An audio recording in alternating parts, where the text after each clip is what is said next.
Hello. One thing I completely missed when I was talking about the impact of COVID and the lockdown on my work was the effect that it has on PhD funding, which is quite important to me because obviously I want to get paid. And the fact that lockdown has slowed down my work has made a big impact on it. I think it's worth talking about now. So let's get on with setting up an explanation of the problem. A PhD is a piece of work that has a set task to complete and a set date to complete it by. Now, that's not entirely true in the sense of the physical work done, which may change throughout the PhD, and the date may have some variability on it. But in principle, you have two things to do. Write a thesis, basically a book of written work of what you've done, and do what's called a viva, a verbal defence of your work in front of some academics who have relevant expertise to judge you. That's what I mean by it has a set piece of work to be done. And in terms of a date to do this, there is a time when your funding to do the PhD will run out.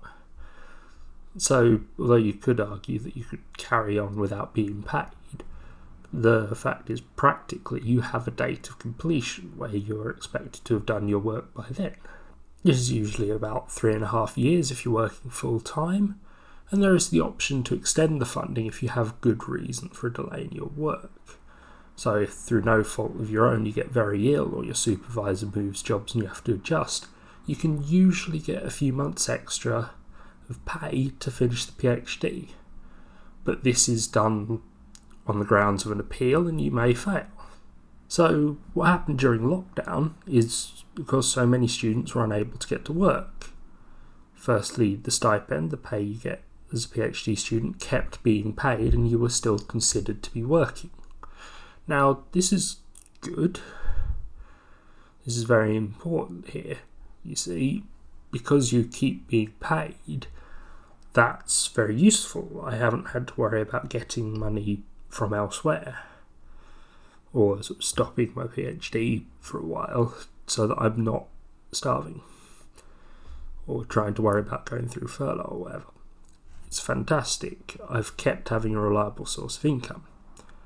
However, if that's happening and if the timer is still ticking down, then a lot of people are going to be looking to extend their PhDs because they haven't actually managed to get, say, 5 months of work done in the last 5 months. The second thing that happened is all students in the final year of their PhD were offered an up to 6-month extension if they were funded by UKRI, which is UK Research and Innovation, who provides funding to most PhDs. Those funded by industry or individual project grants not linked to them or from any other sources, I'm not sure about and I don't know. But for the majority of UK PhD students, that's how it went. This was, again, a very good decision. Those in their final year need to know quickly what their options were, and being told straight away you can extend your studies to make up for lost time for lockdown, and this is how long you've got. That seems to be a fair decision. And as I say, continuing funding and expecting PhD students to keep doing some work throughout lockdown does have the advantage that my income was reliable. I was very lucky because some people around the UK had that trouble of where work stops and they're switching to some form of government money. They had the time overlap between finishing one and starting the other, which caused a lot of financial problems for them. No PhD student had to face that, which was very useful. The one problem with this is, of course, for students not in their final year, which includes me. And at the moment, the word is it's still up in the air. There's no guarantee of an extension, but they are looking at it. I'll link to a recent piece of writing from UKRI, which sort of goes through this, and to quote from them, "We are now taking further steps, including analysing the returns from a second survey that closed on 30th of June, focused on students who are at an earlier stage in their studies. Through workshops with students, university leads and training grant holders, we are seeking to understand their experience in more detail.